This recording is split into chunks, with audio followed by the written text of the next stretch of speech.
Como deuses se tornam anjos na Bíblia. Vídeo patrocinado por Soranin. É o segunda camada do iceberg da Bíblia, do Estranha História, do canal, do canal do Estranha História. E é isso. Parte do iceberg? Sim, parte do iceberg. Vambora. Agora a gente vai começar a entrar naqueles que eu acho que eu não sabia muito, que eu não sei muito, que eu acho curioso. Então vambora. A gente já começa, né? Alguém poderia pensar assim, bom, acima das nuvens, está sendo comparado com Yahvé, deve estar falando dos anjos. E o ponto é que não faz muita diferença, na verdade, você falar se são anjos ou se são deuses. Por quê? E aqui a gente entra no segundo ponto do iceberg, afundando um pouco mais, né? Mergulhando um pouco mais fundo. Esses três aqui eu tô super curioso. Isso aqui eu já tinha ouvido falar, mas isso aqui eu tô super curioso. Esse aqui eu já sabia, esse aqui era óbvio, mas esse aqui eu tô super curioso. Porque os anjos são deuses menores. Na compreensão do antigo Oriente Próximo e na compreensão do antigo Judá e Israel, por comparação com os povos vizinhos, com a forma de pensar. O cara não perde tempo pra começar o vídeo muito foda, é porque era uma live que ele cortou em vários pedaços, né? O sagrado ali. A separação meio que taxonômica, né, de espécie, você tem, sei lá, mamíferos e répteis, você tem deuses e anjos. Essa fronteira entre deuses e anjos não existia no início da história de Israel. Ela passa a existir tardiamente. E aí essa categoria modificada é retroprojetada na leitura dos textos. E eu vou mostrar isso aqui, puxando outro povo para a conversa, que são os ugaríticos, o povo do reino de Ugarit. De novo, né, para quem não estava no início aí da live, um povo que está acima. Eu tava, eu acho. Mas eu tava vendo outro vídeo, no caso. Acima do reino de Israel, né, está na região que hoje é a Síria. Então, antes disso, vamos só expandir um pouco mais aquilo que eu falei no início, bem rapidamente. O que é um Deus? Eu falei que Deus, no mundo antigo, não era... Essa, inclusive, é a primeira aula que já está disponível lá no Leitura Histórica da Bíblia. Kyogre ou Groudon?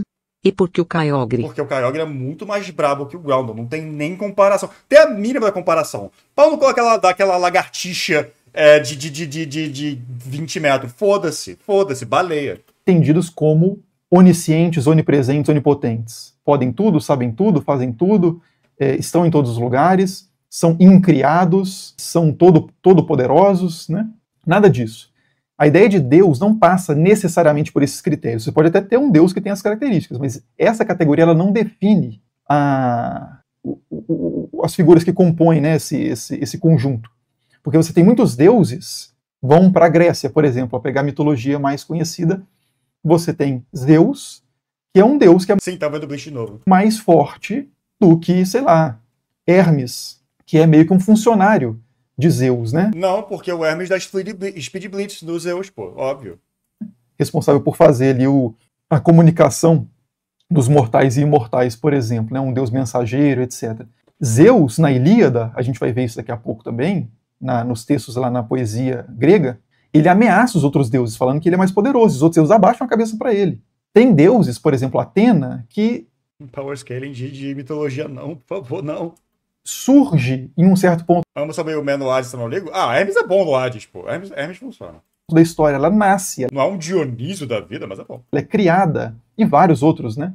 Então, assim, a ideia de Power scaling de teologia, eu já vi gente fazendo isso. Tipo, perguntaram, ironicamente, tirando Deus dentro da Bíblia, como é que seriam os top tiers em Power scaling? E aí fizeram, e infelizmente faz sentido. Deus no Hermanubis é melhor, sim, concordo. mundo antigo, ela não pressupõe que o bicho, porque eu estou pensando em categorias meio biológicas, né, que eu dei o exemplo do réptil e do mamífero, que esse ser sempre existiu e pode tudo. Não, isso não é um critério. E os povos ali no mundo antigo, eles compartilham essa imaginação sobre os deuses. Tirando Deus, ninguém tem força primeiramente? Se você tá falando questão de semântica, de remover Deus da Bíblia, vai tomar no seu cu, não é isso que eu tô falando. Tô falando tirando Deus no sentido de Deus é literalmente onipotente, onipresente, então ele tá, obviamente, top tier do verso da Bíblia. A gente tá falando de gente que não são os anjos, ou deuses, ou demônios, ou que seja, os humanos, mortais, não mortais, que seja, Nephilim também conta, que estão na Terra. É isso. Assim como eles compartilham um vocabulário para falar de Deus. Então, em hebraico é El, como eu já antecipei ali, né? Deus é El, ou outras formas de El, né? Eu vou falar El para não ficar com esse L aberto, que é mais difícil ficar falando El, mas assim, El é uma palavra que tem variações, então você tem Eloá, por exemplo, você tem Elohim, que é o plural de Eloá, mas que serve também como singular, e sempre que você encontra a palavra Deus no Antigo Testamento, é uma dessas formas.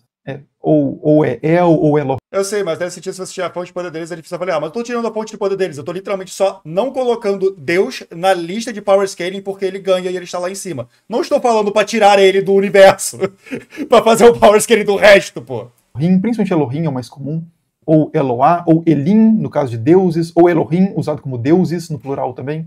São mais de 3.000. O de sempre. Eu posso fazer piadas aqui, não estou desrespeitando sua religião, eu gosto de aprender sobre religião e de conversar sobre religião, é isso. Ocorrências dessa palavra no texto em hebraico. A cada novo vídeo de Estranha História, esse meu aviso fica mais curto, porque se você já viu até então, você provavelmente já sabe. Então, A gente traduz isso como Deus para o português. Você tem, em Ugarit, você tem os deuses, são chamados de Ilim, no plural, ou Il, vou falar só o singular aqui, tá? Il, que é no ugarítico, Ilu, que é no acádio, que é uma língua franca, praticamente o inglês de uma certa época ali no Antigo Oriente Próximo, falada por vários povos, né, em transações comerciais, em comunicação diplomática. O acádio era muito utilizado, a palavra é Ilu, que é da mesma raiz de El. Você tem Elá, que é em aramaico, que é outra língua também, né, de Aram, que era muito utilizada como uma língua franca, né, entre vários povos, e Ilá, no árabe, também. Então, El, Il, Ilu, Elá, Ilá é no árabe, Alá, inclusive, o termo que os muçulmanos usam para se referir ao seu Deus. Os cristãos e judeus em árabe chamam o seu Deus de Alá também, né? Porque Alá imaginei. É Al, o artigo definido, o Ilá, o Deus. Justo. Ilá, que virou Alá. Né? Então, é a mesma raiz que mostra essa comunicação Deus já linguagem neutra, sim, Ilu, exato. cultural. Essas línguas não brotaram separadamente em vários lugares, assim como essas culturas, as formas de pensar sobre o sagrado, as formas de pensar sobre os deuses não surgiram independentemente entre os povos. Isso é um caldeirão cultural ali com muita troca. Eu quase acho que essa live aqui deveria ser um vídeo do Estranha História, porque eu tô vendo que ele tá indo pela semântica pra chegar nesse ponto dos deuses menores e dos anjos e tal. O que vai dar uma cozinhada. Mas eu acho que num vídeo roteirizado, mais estruturizado, ia ser mais simples de entender. Então eu tô não prestando muita atenção no Maurício no momento, tô prestando atenção nele pra entender onde é que ele tá chegando nisso.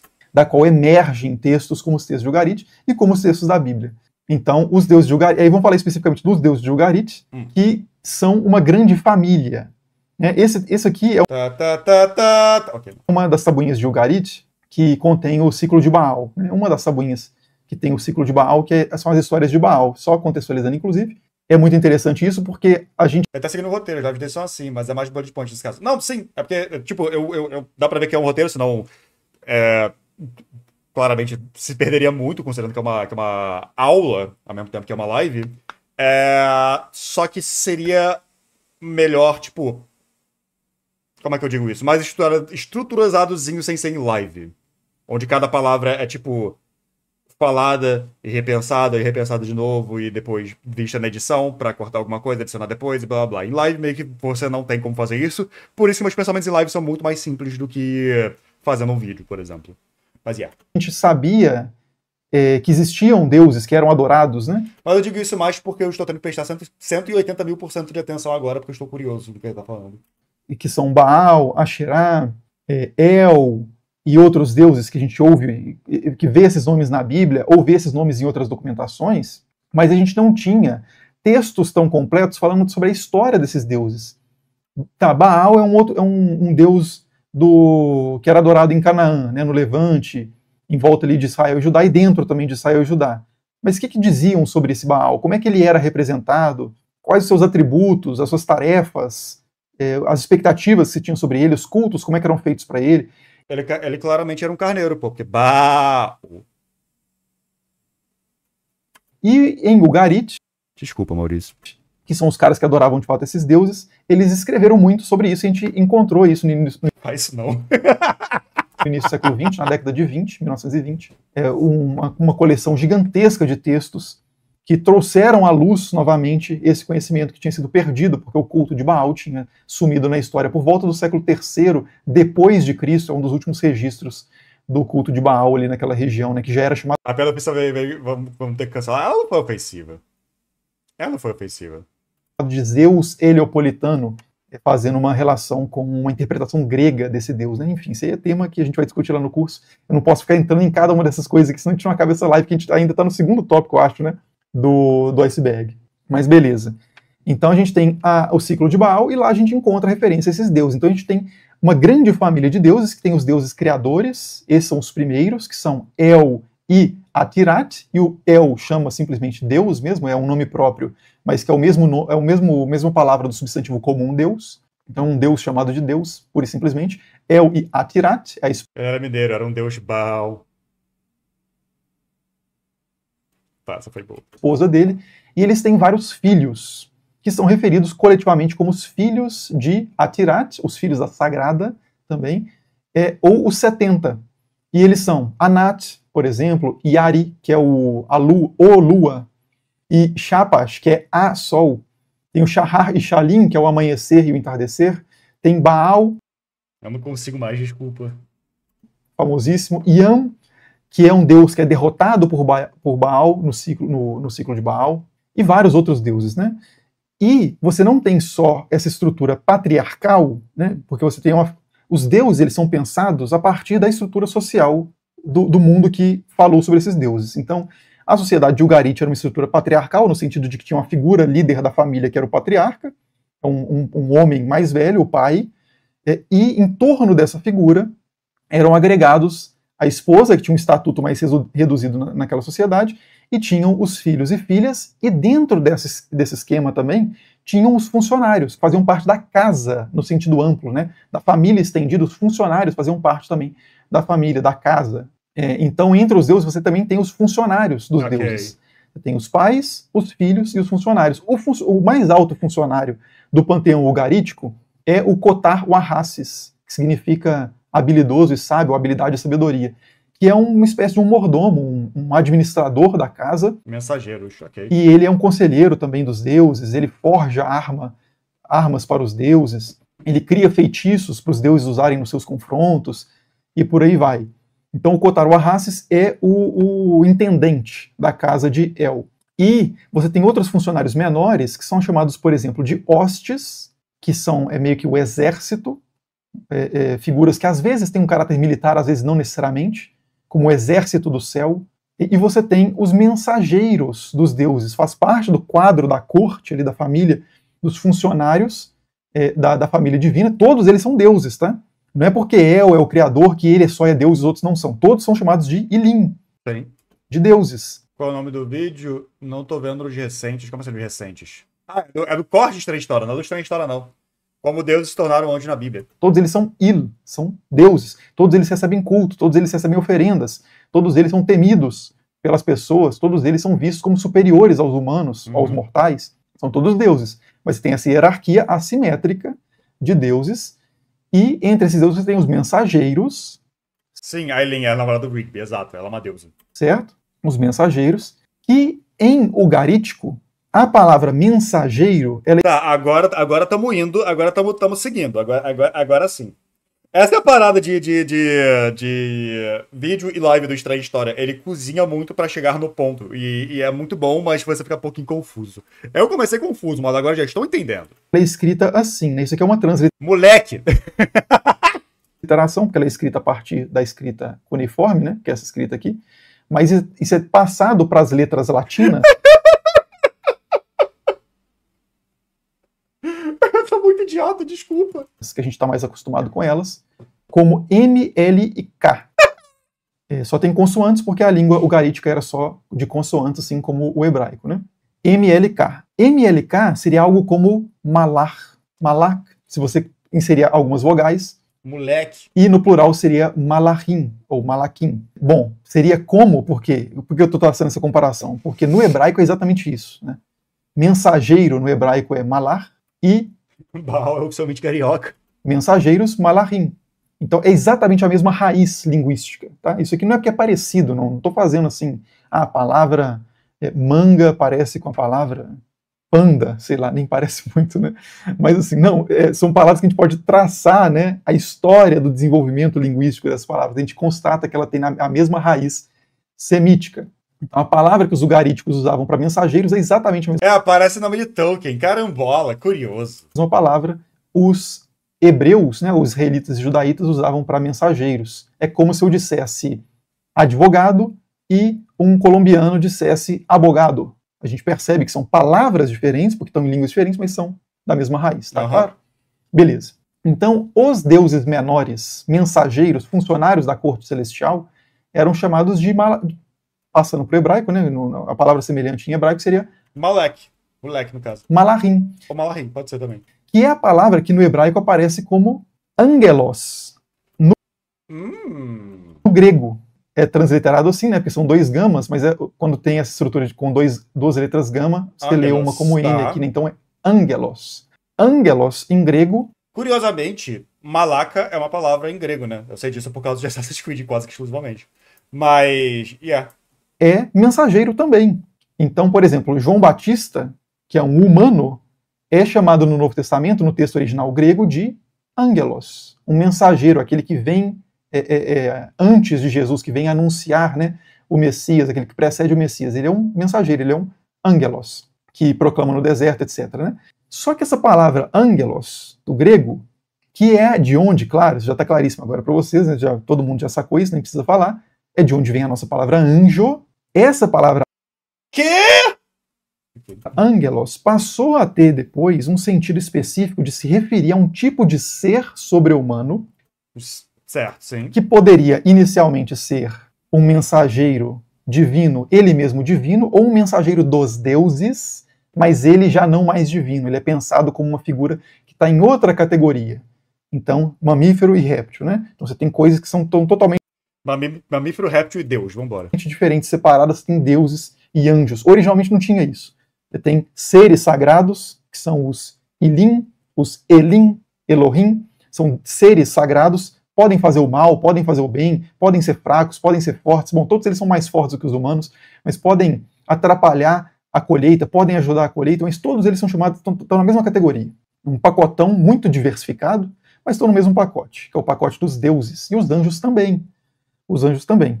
E na Bíblia a gente vai encontrar expressões como exército do céu e filhos de Deus, ou filhos de El, filhos de Elohim, para se referir a certas criaturas que hoje a gente chama de anjos, né? Mas, de novo, isso é o resultado de um processo histórico de mudança de mentalidade, que as pessoas passam a entender os seres sobre-humanos, o sagrado, o reino invisível, por assim dizer, a partir de novas categorias, e quando você vai ler um texto mais antigo, você retroprojeta isso. Um anjo logo não é um deus. Não, inicialmente os anjos eram deuses também, só que eram funcionários da casa divina. Né?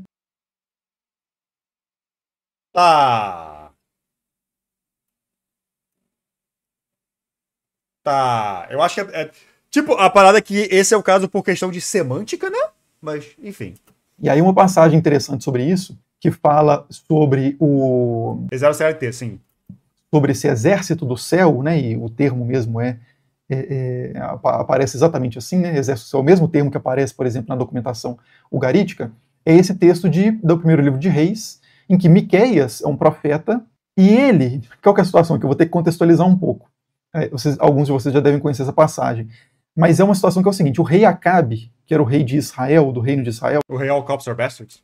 Ele estava querendo dominar um território que ele tinha perdido, que é Ramote de Galaade. Ele quer invadir esse território, né, retomar esse território, que Israel já tinha controlado antes, e ele chama o rei de Judá, que é Josafá, que era um rei vassalo de Israel, porque Israel era mais poderoso, né, o rei de Judá estava submetido geralmente numa relação de poderes mais assimétrica com Judá, e o Josafá ele vai como um vassalo para se juntar a Israel, a Acabe, para investirem militarmente juntos contra o território de Ramote Galaade. Só que o Josafá ele pede que antes Acabe consulte os profetas para saber se Deus, Javé,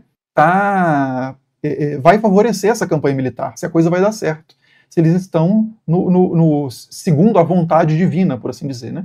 E eles consultam. Acabe manda chamar mais de 400 profetas, os caras todos falam que a campanha vai ser um sucesso, e o Acabe fala assim, beleza. Aí o Josafá fala assim, não, mas não tem mais um profeta, pelo menos? Não tem mais alguém que se pode chamar? Aí o Acabe fala assim, até tem um tal de Miqueias, não é o Miqueias do livro de Miqueias, tá? É outra figura.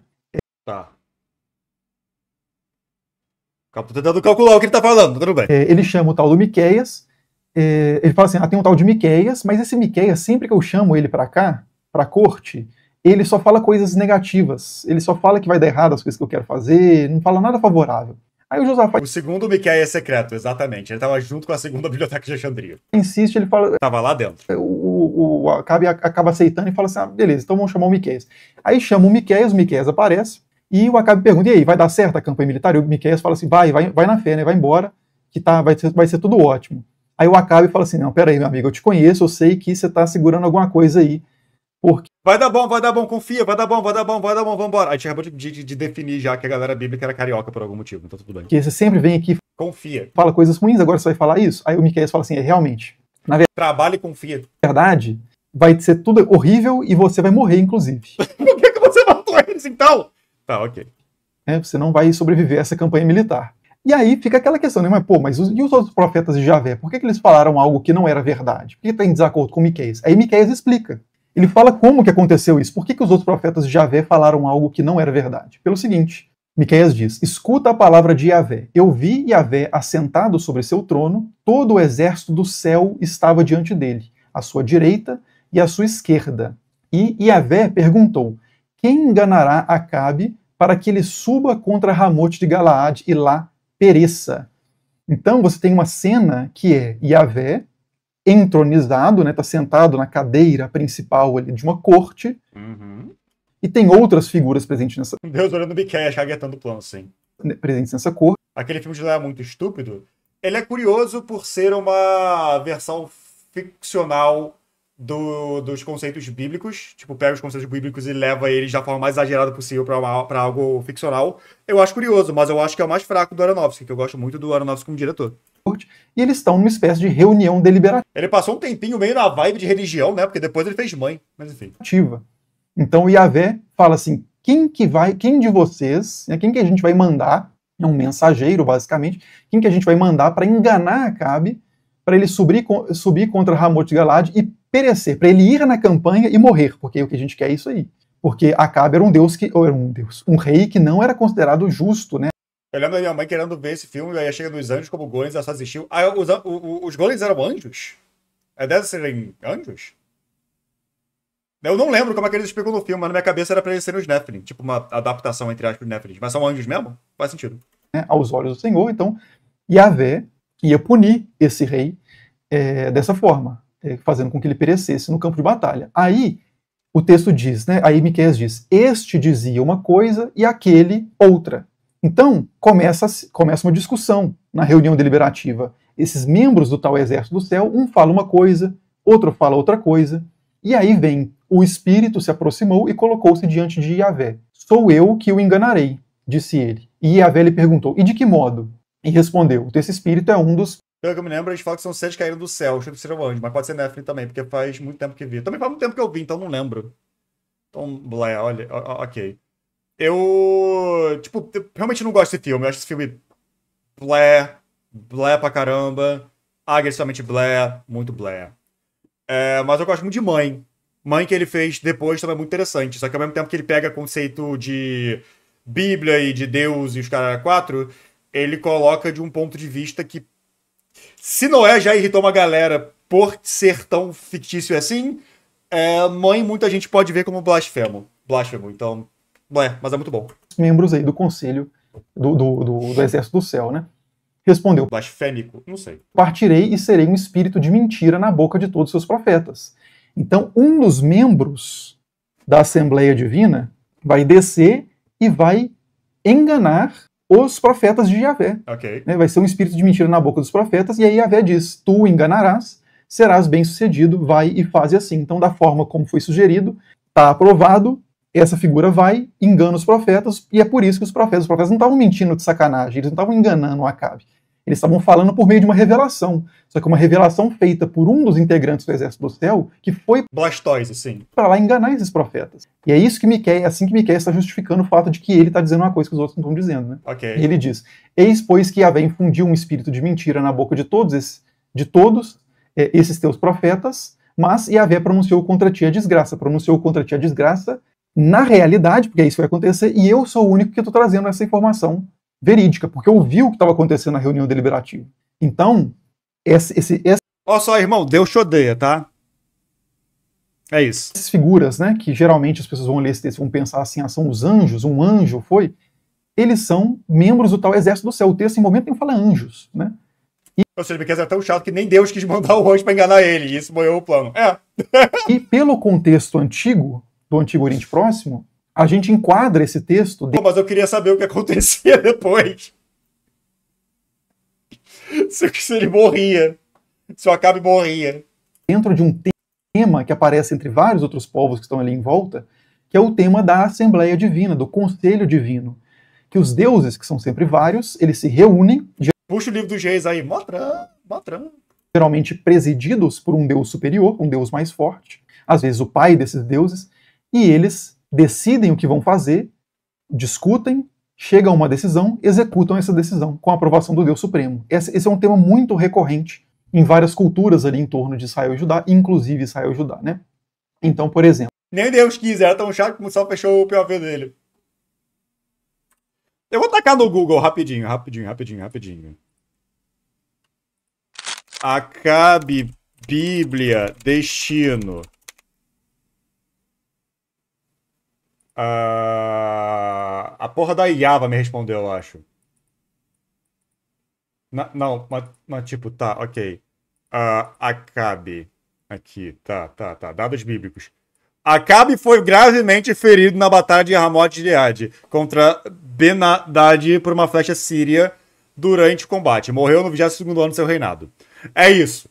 Ele falou, cara, Deus me odeia, então tudo bem, eu vou morrer. Aí ele foi lá e pereceu. Mas ele só ficou ferido, mas pereceu. A gente tem aqui, KTU são os textos alfabéticos cuneiformes de Ugarit, tá? Então, sempre que aparecer isso aqui, acho que não vai aparecer tanto aqui nessa live especificamente, tanto referências a isso, mas lá no curso vai aparecer direto, então já antecipo para quem for lá no curso depois. Mas então isso faz parte dos textos de Ugarit, e a gente tem esse trecho, né? Quando os mensageiros de Iam, que é um deus, né? É o mar, é o deus que representa o mar. Quando os mensageiros de Iam chegaram à embaixada do rei Nahar é um outro nome para Iam. Aos pés de El eles se prostraram, eles de fato honraram a convocação do conselho. Então é uma cena em que os Maluco, foi a definição do meme, se Deus quiser, Deus, eu não quero. Sim. Mensageiros desse Deus muito poderoso que é Iam, não é o Deus Supremo, mas é um dos principais dos deuses, né, um dos príncipes. Ele tem alguns mensageiros, tem uma corte em volta dele, e essa corte é enviada para participar da Assembleia de El, né, eles estão aos pés de El, né, submetidos a essa figura de maior autoridade, honrando a convocação do conselho. Então você tem esse deus principal, El, que convoca um conselho do qual participam outros deuses, menores e maiores. Nos Salmos, a gente também encontra no Salmo 82 um texto que diz El, ou melhor, Elohim, né, Deus, preside na Assembleia Divina, em hebraico Adat El, que é Assembleia de El, ou Assembleia Divina, ou Assembleia dos Deuses, em meio aos deuses, Elohim, ele julga. Vai atualizar as recompensas? Algum dia. Eu tenho que fazer isso. Eu faço isso hoje para amanhã. Vou pensar. Tem que pensar o que eu vou fazer também nelas, mas sim, eu vou fazer isso depois. Então você tem um Deus que é chamado no singular de Deus, que está no meio de uma Assembleia Divina, e ele julga entre deuses, no plural. A gente vai ver esse trecho melhor também. A gente vai ver com muitos detalhes isso no curso, lá na segunda aula. Mas assim, aqui ainda na live a gente vai ver mais coisas sobre isso, porque esse salmo é muito interessante, né? Ele é muito interpretado de formas muito diferentes. Posteriormente, né, a tradição rabínica reinterpretou esse salmo, né, para casar melhor com a teologia da época. Mas enfim, daqui a pouco a gente chega nisso. Mas outras cenas, né? A gente tem um texto também mesopotâmico chamado Atrahasis, que é um texto que eu já comentei aqui no canal, no vídeo sobre o dilúvio, eu falo sobre ele, que é um texto que fala sobre como que os humanos foram criados, os seres humanos foram criados, segundo esse texto, para trabalhar em vez dos deuses, trabalhar para os deuses, para uma categoria de deuses menores, que são os Igigi, eles pararem de trabalhar, aí os deuses criam os humanos, só que os humanos começam a se proliferar demais, começa a ter humano demais, gente demais, o mundo começa a ficar barulhento e alguns deuses ficam incomodados. E aí o Atrahasis diz, né, a terra estava tão barulhenta quanto um touro bramindo. Os deuses ficaram inquietos com o barulho. Enlil convocou novamente sua assembleia e dirigiu-se aos deuses, seus filhos, e disse. Ele convoca, diante desse problema que ele constata, que é essa superpopulação, ele convoca outros deuses, que são referidos como seus filhos, para discutir o que fazer para resolver esse problema. E eles vão chegar a uma série de soluções, que eles vão tentar várias, que é basicamente lançar várias calamidades, pestes, e vai culminar num grande dilúvio para destruir a humanidade. Só que tem um dos deuses, que é o Ea, que é um irmão de Enlil, que ele é mais próximo da humanidade, então ele informa um cara, que é o Atrahasis, né? Atrahasis significa o super sábio, o grande sábio, é um humano, um mortal, ele informa esse cara de que vai ter esse dilúvio e prepara ele para o dilúvio, falando para ele construir uma grande arca, né? Uma grande embarcação, e colocar nela a semente de tudo que vive, né? Como diz o texto. Então, é uma história que tem um paralelo muito claro com a história da Arca de Noé, né? A gente já discutiu isso aqui num vídeo no canal sobre o dilúvio. Mas assim, o que importa mais para nós é isso, que a gente tem essa... Né? Familiar essa história. Esse mesmo tipo de cena, esse mesmo tema, que é de uma reunião de deuses diante de uma certa situação, conversando, discutindo, presididos por um presidente da reunião deliberativa, para ver o que faz e chegam a uma certa decisão, né? Outro exemplo, esse na Grécia, não está tão longe, tá? Às vezes o pessoal pensa, a Grécia, aí saiu do Oriente. Não, não saiu não, Grécia antiga é Oriente também. Na Ilíada, esse poema que fala sobre a guerra de Troia, né? O que acontece? Os deuses ficam intervindo o tempo inteiro na guerra de Troia, às vezes a favor dos troianos, às vezes a favor dos aqueus, né, dos gregos, e Zeus, num determinado momento, no oitavo canto da Ilíada, ele chega para os deuses e fala assim, ó, acabou esse negócio de intervir, a gente não vai mais favorecer nem um lado nem o outro, e quem intervir, eu vou arrebentar. É basicamente isso que ele diz. Só que antes dele falar isso, tem uma moldura narrativa que diz, né? Aqui é o narrador dizendo, o poeta mesmo dizendo, por toda a terra espalhava a aurora o seu manto de açafrão, que é uma forma bela de falar que amanhecia, é só isso, né? Uhum. Enquanto Zeus, que com o trovão se deleita, reunia os deuses no píncaro mais elevado, no topo, no ponto mais elevado do Olimpo, de muitos cumes. Essa é outra característica muito recorrente nesses textos, é que essa reunião geralmente acontece na montanha, né? No topo de uma montanha, de um grande monte. Baal tem o seu monte, Zafon. A gente tem na Bíblia o Monte Sinai, muito importante. Na Grécia a gente tem o Monte Olimpo, né, os territórios altos, lugares altos. As regiões mais elevadas são geralmente o ponto em que essas reuniões acontecem. Então, no topo do Olimpo, Zeus reúne os deuses ali, e ele toma a palavra e todos os outros deuses escutam. E ele começa a falar isso que eu falei, né, que é de, olha, quem intervir aí na guerra, eu vou arrebentar. E todo mundo abaixa a cabeça e não intervém, depois isso acaba mudando mais pra frente no conflito. Mas então... Todo apagão em Portugal, tô bem ferrado, foi bem ferrado aqui. Não soube não, Ice Fox. Nossa, não tava ligado nisso não. Notícias, tipo, mais internas de Portugal, muitas vezes não chegam muito aqui. Mas caralho. A gente pode chegar a uma conclusão, né, e aqui eu trago um livro que é uma das bases lá do curso, um livro fundamental para quem gosta desse assunto, para quem se interessa por esse estudo.